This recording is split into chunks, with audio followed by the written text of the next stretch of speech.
बिस्मिल्लाहिर्रहमानिर्रहीम बिस्मिल्लाहिर्रहमानिर्रहीम। This is Syed Ahmed Mujtaba advocate high court. Viewers, आज हम डिस्कस करेंगे कि कब्र कुशाई किसे कहते हैं, किस सेक्शन के तहत जो है वो मुतलका मजिस्ट्रेट कब्र कुशाई का ऑर्डर देता है। ये सेक्शन 174, 175, 176 CRPC, इसको अगर हम डिटेल में पढ़ते हैं तो हम उन चीज़ों के बारे में डिस्कस करते हैं कि जो हादसात किसी भी घर में रोनुमा हो जाते हैं लेकिन वो असल में हादसात नहीं होते, वो कोई ना कोई प्लान मर्डर होता है, उसको हादसे की शक्ल दी जाती है। जब भी किसी पुराने दौर में भी आपने देखा होगा कि जब भी किसी घर में कोई बहू कोई ससुराल के जुल्म से मर जाती थी तो बाद में ससुराल वाले ये कहते थे कि जी इसका जो इंतकाल हुआ है वो चूल्हा फटने से हो गया, या उसको जहर दे दिया जाता था तो कहते थे कि ये इसकी हार्ट अटैक की वजह से इसकी डेथ हो गई है, या कोई भी ऐसा कोई अमल कर देते थे जिससे नेचुरल डेथ को, जो कि मर्डर को नेचुरल डेथ डिक्लेयर करने के बाद उसको दफना दिया जाता था। अब जब किसी भी इंसान को दफन कर दिया जाता है तो ना उसकी MLC बनती है, ना उसका पोस्टमार्टम रिपोर्ट बनती है, ना ही उसकी कॉज ऑफ डेथ का पता होता है कि इसकी डेथ किस वजह से हुई।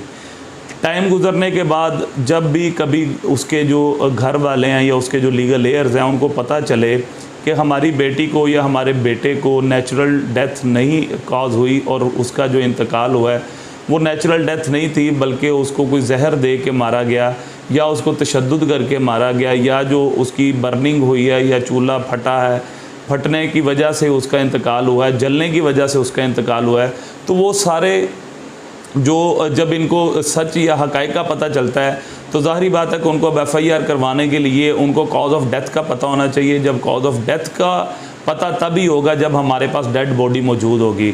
तो इस सारे प्रोसीजर से को अडॉप्ट करने के लिए हम 176 CRPC का सहारा लेते हैं, जो कि डील करता है कब्र कुशाई के साथ, और बाकायदा तौर पे जो मुतलका मजिस्ट्रेट है वो कब्र कुशाई की एप्लीकेशन को इंटरटेन करने के बाद उसको एक्सेप्ट करता है। एक्सेप्ट करने के बाद कब्र कुशाई का ऑर्डर देता है, और कब्र कुशाई का ऑर्डर होने के बाद बाकायदा तौर पे वहाँ पे कब्र खोल के कॉज ऑफ डेथ को मालूम किया जाता है और इसकी इंक्वेस्ट रिपोर्ट बनाई जाती है जो कि मजिस्ट्रेट बनाता है। अब इसका प्रोसीजर क्या है? इसका प्रोसीजर ये है कि जब भी किसी मुतलका मजिस्ट्रेट के पास एनी पर्सन, इसके लिए ज़रूरी नहीं है कि आप किसी भी लीगल एयर को कहें या कोई भाई हो या कोई ब्लड रिलेशन हो उस मरने वाले का, कोई पर्सन भी जो है कानून के तहत अपने तौर पे एप्लीकेशन मूव कर सकता है मजिस्ट्रेट को, जो कि उस कब्रस्तान की प्रीमिसेस जिस मजिस्ट्रेट की प्रीमिसेस में वो कब्रस्तान मौजूद है, उस मजिस्ट्रेट को वो एप्लीकेशन दे देता है और वो कहता है कि इसकी कॉज ऑफ डेथ को मालूम किया जाए। उसकी कॉज ऑफ डेथ के बाद उसकी एप्लीकेशन देने के बाद नोटिस किए जाते हैं स्टेट को, और उस कब्रस्तान का जो मुतलका थाना होता है वहाँ से रिपोर्ट तलब की जाती है कि आइदर ये कब्रस्तान आपकी प्रीमिसेस में है कि नहीं। जब वो थाना उसकी रिपोर्ट सबमिट कर देता है तो वो वहाँ पे बाकायदा तौर पे जो मुतलका मजिस्ट्रेट है उस एप्लीकेशन को सुनता है और वो रीज़न्स देखता है कि जो एप्लीकेशन देने वाला है इसको कैसे मालूम हुआ और इसके पास क्या सॉलिड प्रूफ है जो कि ये साबित करता है कि इसकी जो डेथ थी वो नेचुरल नहीं थी, इसको कत्ल करके मारा गया, इसका मर्डर किया गया। फिर सुनने के बाद वो बाकायदा तौर पे कब्र कुशाई की जो एप्लीकेशन है उसको एक्सेप्ट करता है। जब एप्लीकेशन एक्सेप्ट हो जाती है तो वहाँ का जो मुतलका मतलब उस एप्लीकेशन के एक्सेप्ट होने के बाद उसकी अटेस्टेड कॉपीज़ बनती हैं, उसके सेट्स जो हैं वो अटेस्टेड कॉपीज़ के भेजे जाते हैं बाकायदा तौर पे वहाँ के नियरेस्ट हॉस्पिटल को। उसके बाद जब वहाँ पे नियरेस्ट हॉस्पिटल को वो भेज दिए जाते हैं और मुतलका जो वहाँ पे UC होती है, जो वहाँ पे म्यूनसिपल कमेटी का ऑफिस होता है, वहाँ भी ऑर्डर जाता है और एक डेट और टाइम कंफर्म किया जाता है कि मुतलका फ़लाँ डेट को, जो मुकर्रर डेट है, फ़र्ज़ करें 20 अगस्त को ठीक 11 बजे फ़लाँ कब्रस्तान में ये कब्र कुशाई का अमल जो है वो किया जाएगा। इसके बाद व्यूअर्स ये होता है कि जब मुतलका दिन बाकायदा तौर पे उस कब्र के ऊपर खैमा लगा दिया जाता है या टेंट लगा दिया जाता है और उसको चारों तरफ से कवर कर लिया जाता है। वहाँ पे मजिस्ट्रेट पहुँचता है, मुतलका पुलिस पहुँचती है, म्यूनसिपल की तरफ से लोग पहुँचते हैं, और सबसे जो मेन बात होती है वो वहाँ के जो हॉस्पिटल के जो नुमाइंदे होते हैं वो पहुँचते हैं। फिर उसके बाद जो है कब्र कुशाई का अमल शुरू किया जाता है, कब्र को खोदा जाता है। खोदने का टाइम उसके बाद बाकायदा तौर पे उसकी जो स्लैब्स हैं वो हटाई जाती हैं, उसका टाइम नोट किया जाता है। स्लैब्स हटाने के बाद उसकी जो स्लैब्स की पैमाइश की जाती है कि इसके ऊपर कितने कितने फिट की स्लैब्स डाली गई थी। फिर उसके बाद जो डेड बॉडी को बाहर निकालने का टाइम देखा जाता है। डेड बॉडी को बाहर निकाल के साथ ही किसी भी तख्ते पर रखा जाता है। तख्ते पर रखने के बाद उसको डेड बॉडी को खोला जाता है।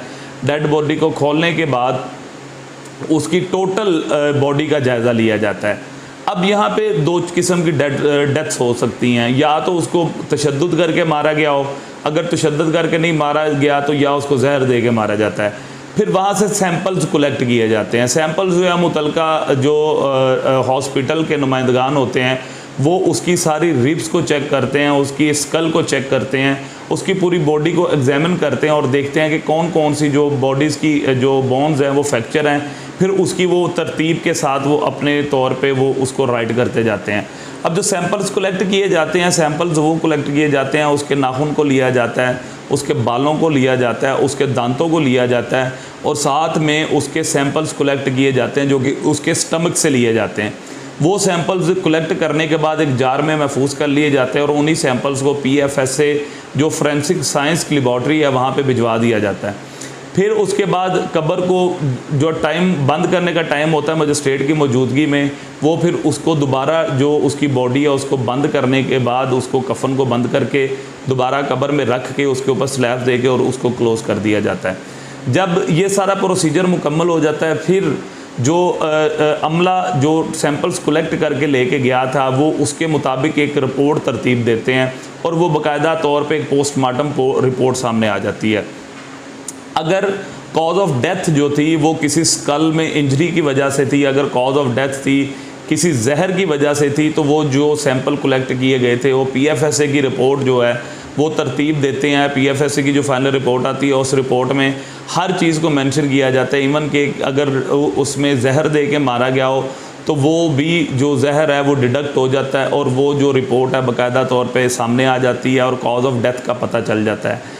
ये सारा प्रोसीजर था कब्र कुशाई का। इस प्रोसीजर को अडॉप्ट करने के बाद जो है असल कॉज ऑफ डेथ का पता चलता है और फिर जो मुतलका मुलजमान होते हैं जिन्होंने ये सारा क्राइम कमिट किया होता है, जो प्लान मर्डर किया होता है, जब कॉज ऑफ डेथ सामने आ जाती है तो उसके बाद उनके खिलाफ FIR दर्ज की जाती है और FIR दर्ज होने के बाद जो उसका फर्दर प्रोसीजर है वो अडॉप्ट किया जाता है। बेसिक पर्पस जो है वो एग्जामिन द बॉडी और कब्र कुशाई का सबसे बेसिक पर्पस जो है वो कॉज ऑफ डेथ का पता करना। तो व्यूअर्स ये सारा प्रोसीजर था 176 CRPC के तहत। किसी भी मुल्क में पाकिस्तान के अलावा भी अदर कंट्रीज़ में हर जगह पे बाकायदा तौर पे जो कब्र कुशाइयाँ की जाती है उसमें 15-15, 20-20 साल बाद भी कब्र कुशाई होती है और कॉज ऑफ डेथ का जो है मौजूदा और जो मौजूदा टेक्नोलॉजी है उसके ज़रिए कॉज ऑफ डेथ का पता किया जाता है। इसमें जो सबसे अहम पहलू है वो ये है कि जो अगर जहर दे के किसी को मारा गया हो तो कब्र कुशाई में चाहे हड्डियाँ गल सड़ गई हों, चाहे डेड बॉडी की वो हालत ना हो, तो जो उस डेड बॉडी के नीचे वाली मिट्टी है उस मिट्टी से भी डिडक्ट कर लिया जाता है इधर इस पर्सन को जहर दे के मारा गया था या इस पर्सन की डेथ जो थी वो नेचुरल थी। मैं अब आपके साथ डिस्कस करूँगा अपने एक पर्सनल केस के बारे में जिसमें ये सारा प्रोसीजर हुआ था। एक फूल नामी बच्चा था, उसको डिक्लेयर कर दिया गया कि एक्सीडेंटल डेथ है इसकी। उस एक्सीडेंटल डेथ के वक्त जो है वो उनके जो दोस्त थे उन्होंने बाकायदा तौर पे ख़ुद ही उसको हॉस्पिटल लेके गए। वो बच्चा चंद दिन जो था वो वेंटिलेटर पे रहा। वेंटिलेटर पे रहने के बाद उसका इंतकाल हो गया। जब उसका इंतकाल हो गया तो सेक्शन 320 के तहत PPC के तहत जो मुकदमा था वो कत्ल ख़ता की मद में वो दर्ज कर दिया गया। जब मुकदमा दर्ज किया गया तो बाकायदा तौर पे जो नहलाने वाले थे, उसको गुस्ल देने वाले थे बच्चे, उन्होंने उसके वालिद को कहा जो कि उस टाइम गम की हालत में था, उसको बाकायदा तौर पे ये बताया कि तुम्हारे बच्चे की नेचुरल डेथ नहीं है, बिकॉज़ हमने गुस्ल के दौरान ये चीज़ देखी है कि इस बच्चे के सर पे जो इंजरीज़ आई हैं इसके अलावा इसकी बॉडी के ऊपर बाकायदा तौर पे किसी न किसी सख्त चीज़ों से हिट किया गया है और उसकी बॉडी पे बाकायदा तौर पे निशानात मौजूद हैं। जब ये इन्फॉर्मेशन उसके वालिद को मिली तब तक बच्चे को दफना दिया गया था। उसके बाद चेहलम गुजर गया। चेहलम के बाद जो दूसरी रसूमात थी वो होती गई। फिर जब वो अपने इस चीज़ को वो गम से बाहर निकला उसके वालिद ने सोचा कि मैं अब बाकायदा तौर पे कोई क्रिमिनल एक्टिविटी जो है ना मैं करता हूँ।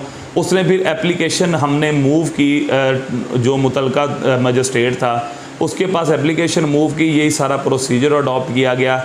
और प्रोसीजर अडॉप्ट करने के बाद जो तकरीबन 7 माह बाद जो वहाँ पे बाकायदा जो फाइनल रिपोर्ट या पोस्टमार्टम रिपोर्ट, ऑटोप्सी रिपोर्ट बनी, उसमें ये चीज़ सामने आई कि वो एक्सीडेंट नहीं था, वो एक प्लान मर्डर था। उस बच्चे की फ्रंट पे जो टोटल जो जिस्म की हड्डियां थी, पसलियों की, वो टूटी हुई थी। उसके स्कल पे 3, 4, 5 जगह पे फ्रैक्चर था। उसको बाकायदा तौर पे जो है प्लान करके जो उसका मर्डर किया गया था। और अब उसका जो दूसरा प्रोसीजर है वो चल रहा है। और जो कॉज ऑफ डेथ थी वो सर की इंजरीज थी। तो कैसे उन्होंने इस चीज़ को नेचुरल डेथ बना के, एक एक्सीडेंट बना के उन्होंने उसका मर्डर किया, लेकिन कॉज ऑफ डेथ के सामने आने के बाद वो मुल्ज़मान अब भी जो हैं वो कानून के शिकंजे में हैं। तो 176 CRPC के तहत हम किसी भी मरने वाले की कॉज ऑफ डेथ को मालूम करने के लिए कब्र कुशाई का अमल करवाते हैं। और कब्र कुशाई का अमल जब कंप्लीट हो जाता है तो वो उसकी मरने की वजह सामने आ जाती है। उसके बाद बाकायदा तौर पे जो है क्रिमिनल कार्रवाई जो भी है 154 CRPC के तहत FIR दर्ज की जाती है। और वो जो एग्जामिनेशन रिपोर्ट, वो जो ऑटोप्सी रिपोर्ट होती है, वो एट द एंड जो है ना वो उनके मुल्ज़मान को सज़ा दिलवाने के लिए जो कॉज ऑफ डेथ है वो बाकायदा तौर पे किरदार अदा करती है। अब हम अपनी अगली वीडियोस में दीगर जो है क्रिमिनल सिचुएशंस और क्रिमिनल लॉ के बारे में मज़ीद वीडियोस इंशाल्लाह अपडेट करेंगे। आप हमारा चैनल इसी तरह देखते रहिएगा। Thank you so much.